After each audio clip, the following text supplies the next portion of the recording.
مهدي اللجل اللجل اللجل يا مهدي اللجل اللجل اللجل يا مهدي बिस्मिल्लाहिर्रहमानिर्रहीम। नाज़रीन सलाम अलैकुम, मैं हूँ ग़ुलाम अब्बास। नाज़रीन, अल्लाह ने इस दीन की तबलीग के लिए 1,24,000 अंबिया को भेजा और अपने हबीब हज़रत मोहम्मद मुस्तफ़ा सल्लल्लाहु अलैहि वसल्लम पर सिलसिला नबूवत को ख़त्म कर दिया। फिर पैगाम नबूवत की बक़ा के लिए खुदावंद आलम ने सिलसिला इमामत को जारी किया और फिर रसूल खुदा सल्लल्लाहु अलैहि वसल्लम ने हुक्म खुदावंदी से हज़रत अली इब्न अबी तालिब अलैहिस्सलाम की खिलाफत का ऐलान किया। इस ऐलान के साथ आपने यह भी फरमाया कि इनके 11 फ़र्जंद एक के बाद एक मनसब इमामत पर फाइज होंगे। हज़रत अली अलैहिस्सलाम से लेकर इमाम हसन अस्करी अलैहिस्सलाम ने पैगाम नबूवत को पहुँचाया, लेकिन इस पूरी कायनात का मालिक ये चाहता था कि पूरी दुनिया में दीन हक़ पहुँच जाए। इसलिए खुदा की ये मर्ज़ी है कि 12वें इमाम को एक अरसे के लिए पर्दे गैबत में रखा जाए और जब दुनिया जुल्म जौर से भर जाए तो उस वक्त हादी बरहक़ को दुनिया में ज़ाहिर किया जाए, क्योंकि इस वक्त हम सब के 12वें इमाम पर्दे गैब में हैं और जब तक इमाम मेहदी अलैहिस्सलाम का ज़ुहूर नहीं होगा तब तक दुनिया और उसकी तकलीफ़ों का ख़ात्मा नहीं होगा। इनकी गैबत के बारे में रसूल खुदा सल्लल्लाहु अलैहि वसल्लम ने इरशाद फरमाया कि मुझे कसम है उस ज़ात की जिसने मुझे बशीर व नज़ीर बनाकर भेजा, और मेरी औलाद में से जब कायम उहदे इमामत पर फाइज होगा तो वो गायब हो जाएगा। उसकी गैबत इतनी तुलानी होगी कि लोग कहेंगे कि अब खुदा को आले मोहम्मद की ज़रूरत ही नहीं रही। मेरा 12वां वारिस वो हुज्जत परवरदिगार होगा जो जुल्म जौर से भरी हुई दुनिया को अदल व इंसाफ से मामूर कर देगा, दुनिया के हर निज़ामे जुल्म का तख्ता पलट देगा। इस अहम तरीन राज को आलम इस्लाम पैगम्बर इस्लाम की ज़बानी पहले ही सुन चुके थे। इस बिना पर हाकिम वक्त हर दौर में इस फ़िक्र में रहते कि वो इमाम मेहदी जो इमाम हुसैन अलैहिस्सलाम का नवा जानशीन होगा वो इस दुनिया में आने ना पाए। लेकिन जब इमाम हसन अस्करी अलैहिस्सलाम का वक्त इमामत आया तो सबको यकीन हो गया कि अब इमाम मेहदी का दौर करीब आ गया है। इसलिए इमाम हसन अस्करी अलैहिस्सलाम की ख़ास करके निगरानी शुरू कर दी गई और आपके घर के साथ वही सलूक तय किया गया जो फ़िरऔन ने बनी इसराइल के साथ किया था, सिर्फ इस खौफ से कि वो फ़र्जंद दुनिया में ना आने पाए जो फ़िरऔन के तख्त व ताज को तबाह बर्बाद कर देगा। इसीलिए इमाम हसन अस्करी अलैहिस्सलाम को दुश्मनों ने कभी कैद खाने में कैद किया तो कभी घर में नज़र बंद कर दिया, लेकिन लाख कोशिशों के बावजूद भी खुदाए मूसा ने एक और मूसा की विलादत का इंतज़ाम कर दिया और माह शाबान की 15वीं तारीख़ को वो हुज्जत परवरदिगार इस दुनिया में आ गया, जिसकी ख़बर दौरे पैगम्बर इस्लाम से ही बराबर दी जाती रही थी और जिसका इंतज़ार हर दौर के मज़लूमीन कर रहे थे। इस तरह जालिम हुकूमतों के लिए वो ख़तरा मंजर आम पे आ गया जिसके तसव्वुर से रातों की नींद हराम हो जाती थी। जब इमाम मेहदी की विलादत हुई तो इसकी खबर हुकूमत वक्त को ना होने पाए। इधर हुकूमत वक्त को खबर होती उससे पहले कुदरत ने इनकी गैबत का मुकम्मल एहतमाम भी कर दिया था।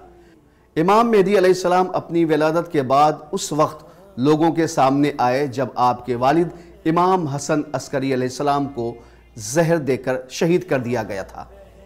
उस वक्त आप अपने वालिद बुजुर्गवार की नमाज जनाजा के लिए तशरीफ़ लाए और नमाज जनाजा अदा फरमाई।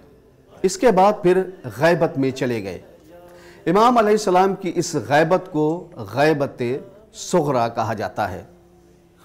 امام مہدی علیہ السلام کی غیبت صغریٰ کا آغاز امام مہدی کی ولادت کے زمانے سے ہی ہو گیا تھا، اور آپ کی ولادت کو پوشیدہ رکھا گیا تھا، کیونکہ متوکل آل محمد سے دشمنی رکھتا تھا۔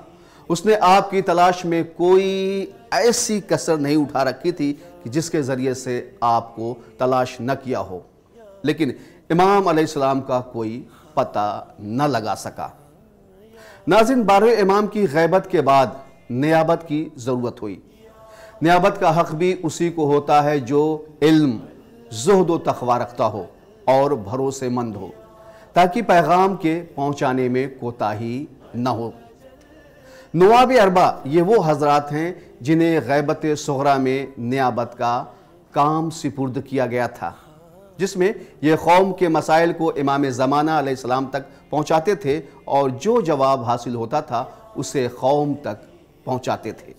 اس کام کے لیے انتہائی ذی علم اور صاحبان کردار کا انتخاب کیا گیا تھا۔ اس نظام ہدایت کے سلسلے میں 4 لوگ امام کے نائب خاص ہوئے، جو بڑے جلیل القدر، عالی مقام اور عظیم انسان تھے۔ ان نائبین خاص میں پہلے نائب جناب عثمان بن سعید عمری اسعدی تھے۔ آپ امام علی نقی علیہ السلام اور امام حسن عسکری علیہ السلام کے اصحاب میں سے تھے، اور ان کے وکیل خاص تھے۔ حالات کے تحت روغن فروشی کا کام کیا کرتے تھے، تاکہ سہم امام جو مومنین امام زمانہ علیہ السلام کی خدمت میں پہنچانا چاہتے تھے، وہ خریداروں کے بھیس میں آنے والوں سے حقوق امام حاصل کر کے امام تک پہنچا سکے۔ اسی طرح شرعی مسائل بھی انہی کے ذریعے لوگوں کو معلوم ہو جاتے تھے۔ شیخ طوسی علیہ الرحمہ نے اپنی کتاب الغیبت میں ان کو صاحب اعتماد یعنی بھروسے مند لکھا ہے، اور امام علی نقی علیہ السلام نے ان کے بارے میں فرمایا ہے کہ یہ ابو امر امین اور ثقہ ہیں۔ آپ نے فرمایا کہ جب بھی تمہیں مجھ سے کوئی مشورہ لینا ہو اور مجھ سے ملاقات نہ ہو پائے تو تم عثمان بن سعید سے رجوع کرنا۔ یہ جو کچھ کہیں وہ میرا قول ہے، اور جو پیغام ان کے ذریعے تم تک پہنچے وہ میرا پیغام ہے۔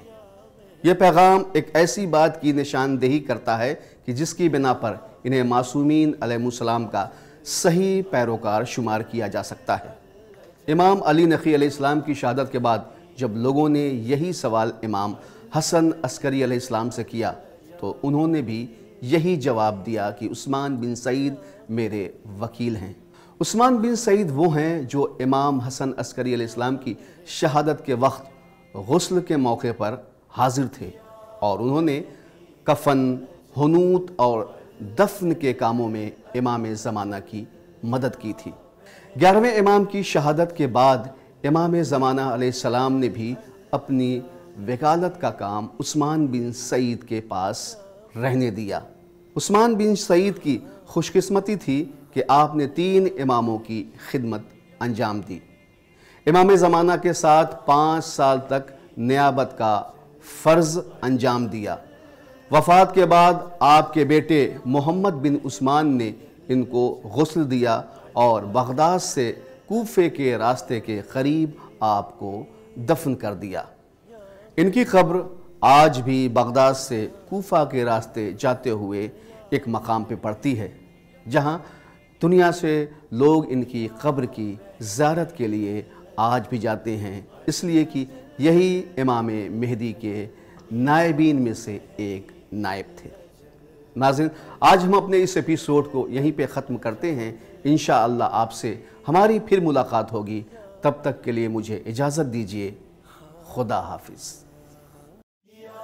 مہدی اللجل اللجل اللجل یا مہدی اللجل اللجل اللجل